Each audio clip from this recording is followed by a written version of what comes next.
तो इतने सारे लोगों की डिमांड पे आज बात करते हैं पावर रेंजर्स निंजा स्टॉर्म की। अब वीडियो शुरू करने से पहले एक इम्पोर्टेंट चीज, कई लोग इन पावर रेंजर्स वीडियोस के टाइटल में एसपीडी को मेंशन करने के बारे में पूछ रहे थे। तो उसका कारण है कि जब मैं इन वीडियोस में दूसरे टाइटल्स रखता हूँ तो यूट्यूब पता नहीं क्यों रीच गिरा देता है। तो एसपीडी अभी भी मेरे फेवरेट हैं, वो सेम टाइटल बस इसलिए है ताकि ये वीडियो ज्यादा से ज्यादा लोगों तक पहुँचे। तो वापस आते हैं आज के सीजन पे। तो हेलो वेबटास्टिक फैंस, मेरा नाम है सत्यम मिश्रा और समय को सर आंखों पर रखते हुए चलिए शुरू करते हैं। दूर जंगल की गहराई में सीक्रेट निंजा एकेडमी में भविष्य के रक्षक तैयार हो रहे हैं। प्राचीन कुंडली में लिखा है उन 3 चुने गए रक्षकों का नाम, वो 3 जो बनने वाले हैं।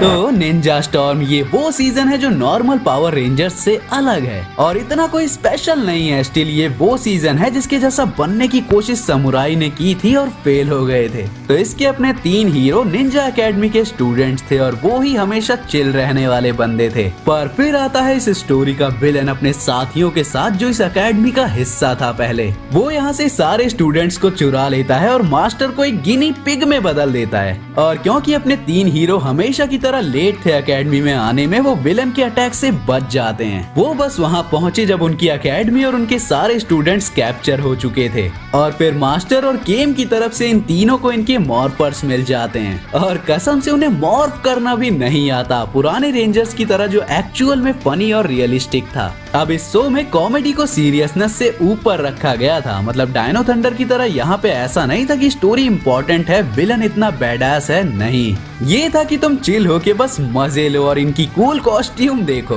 मुझे पर्सनली निंजा स्टॉर्म की कॉस्ट्यूम सबसे बेस्ट लगती है। पर ऐसा नहीं है कि शो सीरियस नहीं होता। जब रेड रेंजर पे ईगो चढ़ता है कि वो अकेला सब कुछ कर लेगा तो उसको मार खानी पड़ती है और धीरे धीरे उसका कैरेक्टर डेवलपमेंट होता है कि हाँ, उसे अपनी टीम की जरूरत है। पर हाँ, एक कमी जो इस शो के शुरुआत में ही आ जाती है और वो थी कि हम इन सब कैरेक्टर्स को अपना पाते उससे पहले ही इविल रेंजर्स वाला प्लॉट चला दिया जाता है। वो प्लॉट जो कई सीजन्स में होता है, लेकिन यहाँ पे वो शो की वीकनेस थी क्योंकि देखने वाले को कैरेक्टर से उतना फर्क नहीं पड़ता था। ये इंट्रोडक्शन शो के बीच में करना चाहिए था। पर डस्टिन यानी येलो रेंजर जो कि मेरा फेवरेट था, उसकी वजह से ये इविल रेंजर वाले प्लॉट में भी मजा आया क्योंकि वो उन इविल रेंजर्स को पर्सनली जानता था और डस्टिन हमेशा खुश और एक्साइटेड रहने वाला कैरेक्टर था जो उस स्टोरी को बैलेंस भी करता था। पर फिर भी ये इस प्लॉट को नहीं बचा पाया क्योंकि असल में हुआ क्या था कि ये इविल रेंजर्स मास्टर से नफरत करते थे क्योंकि उन्हें लगता था कि मास्टर ने उनके पेरेंट्स को मारा है। अब तुम्हें लग रहा होगा कि ये तो इंटरेस्टिंग प्लॉट है, मुझे भी लगा, लेकिन कमी ये हो गई कि जल्दी जल्दी रश करने में और दोनों रेंजर्स को टीम का परमानेंट पार्ट बनाने के लिए उन्होंने उस ट्विस्ट को अगले 5 मिनट में ही खत्म कर दिया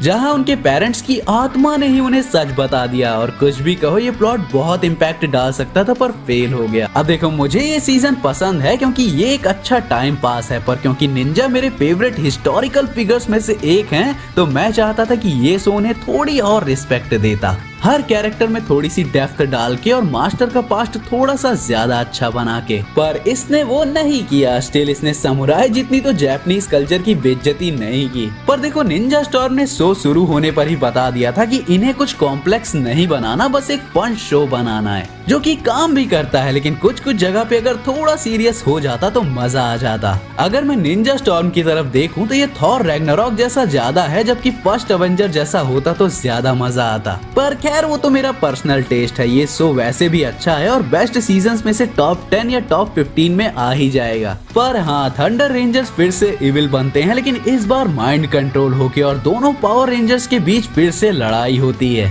और वो वाली स्टोरी एक्चुअल में बहुत इंटरेस्टिंग थी। पर फिर आता है मेरे फेवरेट कैरेक्टर्स में से एक, कैम, वो बंदा जो रेंजर्स की हेल्प करता है, जिसने उन्हें ये रेंजर पावर्स दी और जो उनके जैसे खुद भी लोगों की मदद करना चाहता है, लेकिन वो कोई फाइटर नहीं था। और हाँ, कैम असल में मास्टर का बेटा था, तो वो और ज्यादा फील करता है कि मास्टर का बेटा होके वो बस लैब गाय बन के रह गया। पर कैम के फादर यानी मास्टर उसे प्रोटेक्ट करने की कितनी भी ट्राई करे, वो खुद को तैयार कर रहा था, ट्रेन कर रहा था यूजफुल बनने को। और फिर उसको टाइम ट्रेवल करने का चांस मिला जहाँ उसकी माँ को उसके फादर ने प्रॉमिस किया था कि कैम कभी लड़ाई का हिस्सा नहीं बनेगा। और जो ये कहानी थी, ये सही में वन ऑफ द बेस्ट थी इस शो की। और कैम का कैरेक्टर डेवलपमेंट भी, और यही एपिसोड था जो कि असल में सीरियस था और कैरेक्टर्स पे अच्छी लाइट गई थी। चाहे वो कैम हो, मास्टर हो या कैम की माँ, पर उसने अपनी जर्नी पूरी की और हीरो बना। अब शो के विलन के बारे में बात करने लायक ज्यादा कुछ बचा नहीं है, लेकिन वो एक जेनरिक विलन था और मैं तुम्हें ज्यादा स्पॉइल नहीं करना चाहता अगर तुम दोबारा देखना चाहो तो। लेकिन हाँ, ये शो फन था और डायनो थंडर देखने के बाद मैंने ये शो देखा तो बिल्कुल वो रिलैक्स वाली फील आई। पर एक और इम्पोर्टेंट बात, हाँ, ये सारे हॉलीवुड वाले पावर रेंजर शोज जापान के सुपर सेंटाई की अमेरिकन एडॉप्टेशन है और सुपर सेंटाई भी बहुत अच्छे शो हैं। थोड़े ज्यादा अडल्ट हैं, परवर्ट हैं, पर हाँ वो भी फन हैं। पर वो अपना बचपन नहीं है उतने रिकेंडो जैसे, और उनपे वीडियो बनाने पे वीडियोस बैन हो जाते हैं, इसीलिए उनपे अभी तक बात नहीं की। तो तुम बताओ कि तुम्हें निंजा स्टॉर्म कैसा लगता है और तुम्हारे फेवरेट पावर रेंजर्स कौन है। तो मैं मिलता हूँ किसी और वीडियो के साथ, तब तक के लिए बी फैंटास्टिक।